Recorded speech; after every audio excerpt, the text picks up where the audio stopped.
Hi, all. Kinsey Schofield here, and I'm so excited to share my experience at Queen Elizabeth II, her life in style with you. If you've ever wondered how Queen Elizabeth II used fashion to tell a story, this exhibition is a fascinating look at the wardrobe of Britain's longest reigning monarch. Spanning all 10 decades of her life, it follows her style evolution from young princess to sovereign, showcasing how she dressed for everything from private family moments to some of the most significant events in British history. Featuring more than 300 items, many of which have never been displayed before, it's the largest exhibition ever mounted dedicated to the late Queen's fashion legacy. Beyond the stunning gowns, jewels, hats, shoes, and accessories, visitors get a rare behind-the-scenes look at the creative process through previously unseen sketches, fabric samples, and handwritten notes.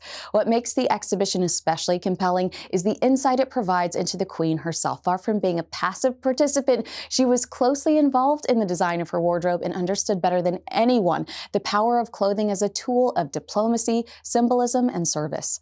Highlights include her christening robe, bridesmaid's dress, wedding gown, coronation dress, and the outfit she wore to Princess Margaret's wedding, offering an intimate glimpse into both royal history and the woman behind the crown.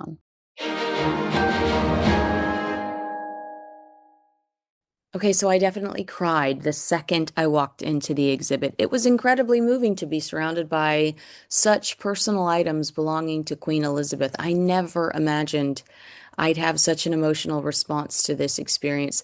But when you walk into like some of these pristine palaces, these homes of Queen Elizabeth, I don't mean this in an offensive way, but there is a lack of warmth. And I was flooded with warmth when I entered this exhibition. Like the idea that these were items that meant so much to Queen Elizabeth, these baby clothes she held on to, baby ballet shoes, the fact that she held on to some of these items, it was, you're flooded with just kind of serenity. I don't know any other way to explain it. It was very moving. But I also felt like I learned a lot. When people think about Queen Elizabeth's fashion, I think there's a tendency to reduce it to bright coats, matching hats, sensible shoes, and those famous Launer handbags. But if you look closer, her wardrobe was actually one of the most sophisticated diplomatic tools in modern history.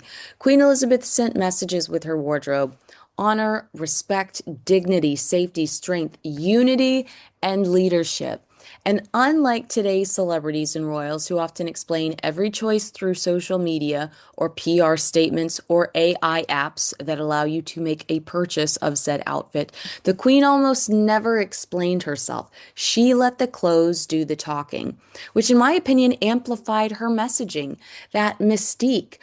It allowed for conversation, debate, and it got her message across, whether it was, you know, the exact message or not. It allowed it to, be a bit of a mystery turned megaphone in a way. But one of my favorite things about Queen Elizabeth was that she understood the assignment before branding was even a concept. She knew she had to be seen. She reportedly said, I have to be seen to be believed, or we have to be seen to be believed. And that's why she wore those bright jewel tones: electric blue, sunshine yellow, fuchsia pink, emerald green. It wasn't vanity, it was practicality. If people stood in the rain for hours hoping to see you, you want to make sure that they actually catch a glimpse, right?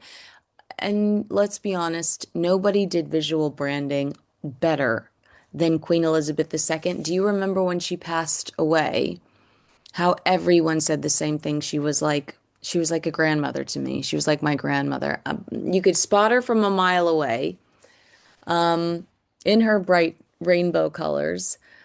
But beyond visibility, there did seem to be a strategy, which is one of the things I learned throughout this exhibit. The Queen was a master of what we now call diplomatic dressing, decades before the term even existed. When she visited Ireland in 2011, a trip that was historic given the complicated history between Britain and Ireland, she reportedly wore green throughout the visit. That wasn't accidental. Green is deeply associated with Ireland. And many saw it as a gesture of respect and reconciliation. When she traveled to Canada, she often incorporated maple leaf designs into her jewelry. During Commonwealth tours, she frequently wore pieces gifted by the nations she was visiting. The Queen understood something very important. One of the greatest signs of respect is acknowledging that different cultures have their own beauty, traditions, and values, and she honored them without expecting them to mirror her own. What made her so effective was that she never looked like she was wearing a costume. She acknowledged local culture while remaining unmistakably Queen Elizabeth. It was subtle, and that subtlety was her superpower. We also have to talk about the brooches. There was one special brooch missing from this exhibit, but I got to see it in real life anyway. So, the royal watchers have spent decades trying to decode Queen Elizabeth's jewelry choices because they were rarely random. In many ways, her brooch collection was like a private language that we are still confused about to this day. She often wore gifts from foreign dignitaries during state visits. Sometimes she'd wear pieces that honored a relationship or an important event. Now, one brooch temporarily removed from the exhibit was the regimental brooch of the Grenadier Guards, platinum with diamonds, sapphires, rubies, and emeralds, given to Princess Elizabeth to mark her 16th birthday in 1942 when she was appointed a colonel of the Grenadier Guards by her father, King George VI. I had spotted Queen Camilla wearing the brooch when I met her last week and highly suspected she would wear it again during Trooping the Color, which she sweetly did. My girlfriend Miranda had on a similar brooch, and she pointed it out to Queen Camilla. And Queen Camilla said, "Yeah, I had to get this. I had to have it." So it was temporarily removed from the exhibit because Queen Camilla wanted to pay tribute to Queen Elizabeth during Trooping the Color, wanted to pay tribute to the Grenadier Guards. I love that. I love that about Queen Camilla. We also saw jewelry wise after Prince Philip's death, people noticing that the Queen frequently chose jewelry tied to their marriage. There's a bracelet that he gave her in this exhibit. The Queen wasn't someone who publicly wore her heart on her sleeve, but I feel like this is a heartbreaking exception to that. Now, let's jump back into her connection to the military. These were some of my favorite visuals throughout this exhibit. Another fascinating part of her story that probably doesn't get enough attention, if we're being honest, because Queen Elizabeth wasn't just the ceremonial head of the armed forces, she actually served during World War II. Princess Elizabeth joined the ATS. At just 18 years old, she trained as a mechanic and military driver, becoming the first female member of the royal family to serve full time in the military. The future queen was literally changing tires and repairing engines. That teeny tiny girl was brave. She earned the nickname Princess Auto Mechanic. And that wasn't just for show. That wartime experience shaped her forever. World War II defined her generation and helped create the sense of duty that became the foundation of her reign. Throughout her life, she maintained close relationships with military regiments across the Commonwealth and served as colonel in chief of many of them. And when she attended military ceremonies, there was always an authenticity there because she understood service firsthand. And you can even see that reflected in the way that she dressed sometimes. Duty always came first. I also think sometimes we forget just how glamorous Queen Elizabeth could be when she wanted to. Frankly, Queen Elizabeth, a young Queen Elizabeth, was stunning. Go look at photographs from the 1940s and the 1950s. She had movie star beauty and Grace Kelly level elegance. Can I tell you about one of my favorite dresses at the exhibit? It's an LBD, little black dress that lives in my head rent free. The meeting between Queen Elizabeth II and Marilyn Monroe is one of those extraordinary moments where royalty and Hollywood mythology briefly collided. It took place in October of 1956 at the Royal Film performance of the Battle of River Plate in London.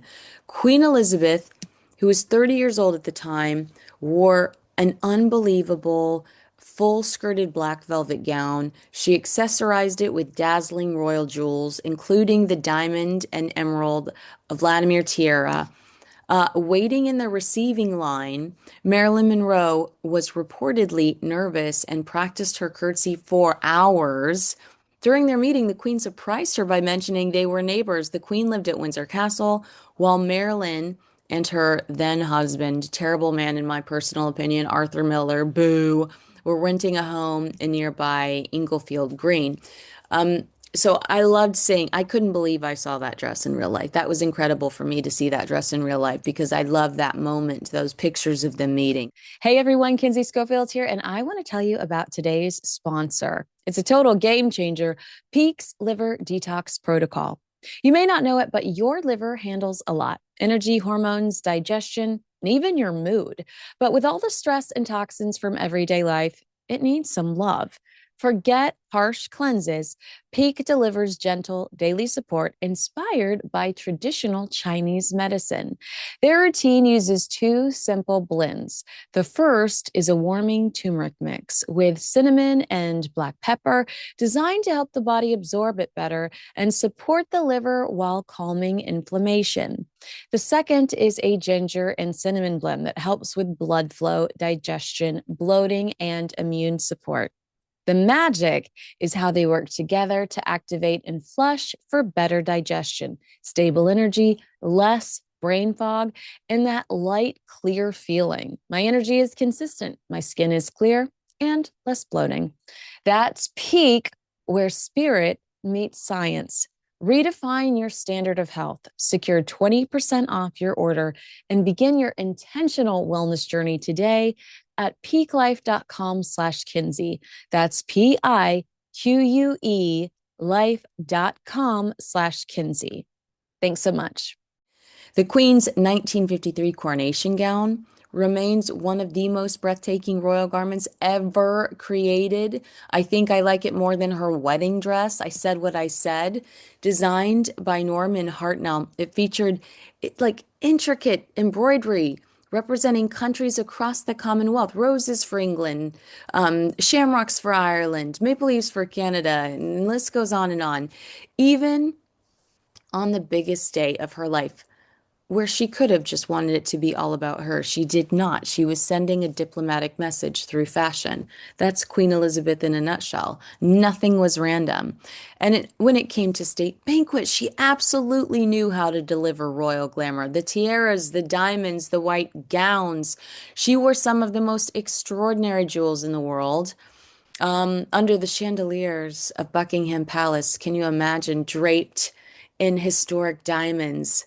She didn't just look glamorous, she looked regal. And her glamour wasn't about attracting attention to herself, it was about elevating the institution she represented. And that's why it worked. The antithesis of some of the other people we discuss on this channel. In an era when fashion trends changed every season, Queen Elizabeth became the trend-proof monarch. She wore her pearls, she carried her handbag. You know, she favored practical shoes. She found what worked and she stuck with it. And it's very Steve Jobs, black turtleneck. But somehow consistency became iconic, which is, it seems like that wouldn't work, but it does. And by the end of her life, her wardrobe wasn't just clothing, it was history, which history we are exploring right here in these very rooms. Every brooch represented a relationship, every state gown represented diplomacy, every military uniform reflected service, every bright coat represented accessibility. Queen Elizabeth understood something many modern public figures still struggle to grasp. Symbolism matters. Monarchy at its core is part service and part theater, and nobody played the role with greater discipline than Queen Elizabeth II. She rarely explained herself. She didn't need to. Her wardrobe said it all. Queen Elizabeth II, Her Life and Style, closes April 18th, 2027. Have you been to see it? What was your favorite part? Let me know in the comments below. Make sure you like, subscribe, and share this video with a friend. Thanks so much for watching. I'm Kinsey Schofield.